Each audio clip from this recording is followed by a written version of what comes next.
बुंदेलखंड की धरती पर पन्ना जैसी नदियों और टीलों से घिरा हुआ था एक गांव।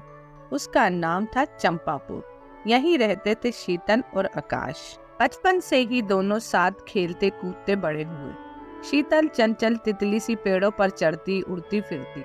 आकाश शांत धरती सा हमेशा शीतल की देखभाल करता। उनकी दोस्ती गहरी होती गई। अनजाने में एक खामोश प्यार का पौधा उनके दिलों में पनपने लगा। स्कूल के दिनों में आकाश शीतल की हर मुश्किल का साथी बना।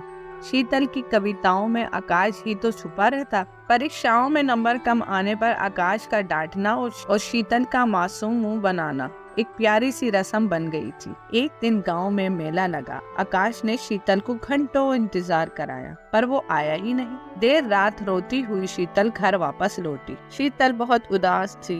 अगले दिन पता चला आकाश शहर पढ़ने के लिए चला गया है। सालों बीत गए, दोनों खतों के सहारे ही जुड़े रहे। खतों में उनके प्यार के शब्द दूरियां मिटाते थे। शहर की चकाचौंध में आकाश भटक गया। पढ़ाई में मन ही नहीं लगता था। शीतल की यादें उसे सताती रहती थी। आखिरकार आकाश गांव लौट आता है। शीतल अब जवान हो चुकी थी। उसकी आंखों में अब भी वही बचपन वाली मासूमियत। शीतल को देखते ही आकाश को एहसास हुआ कि उसका प्यार आज भी उतना ही जिंदा है। आकाश ने शीतल के सामने अपने प्यार का इजहार किया।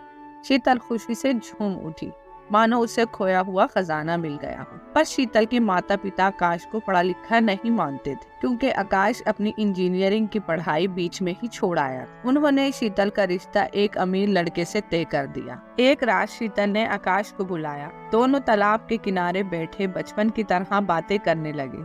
आंखों में आंसू लिए शीतल ने कहा, काश तुम अपनी पढ़ाई पूरी कर लेते। आकाश ने वादा किया कि वो शीतल के प्यार की खातिर अपनी पढ़ाई पूरी करेगा। कुछ ही सालों में मेहनत के बाद आकाश पढ़ लिख कर कामयाब इंजीनियर बन गया। उसने शीतल के माता पिता को अपनाया और उनका दिल जीत लिया। आखिरकार शीतल और आकाश शादी के बंधन में बंध गए। उनकी जिंदगी एक खूबसूरत सफर बन गई। बचपन का प्यार, जवानी का इंतजार और फिर शादी का बंधन। ये था इश्क का सफर, बचपन से बंधन तक।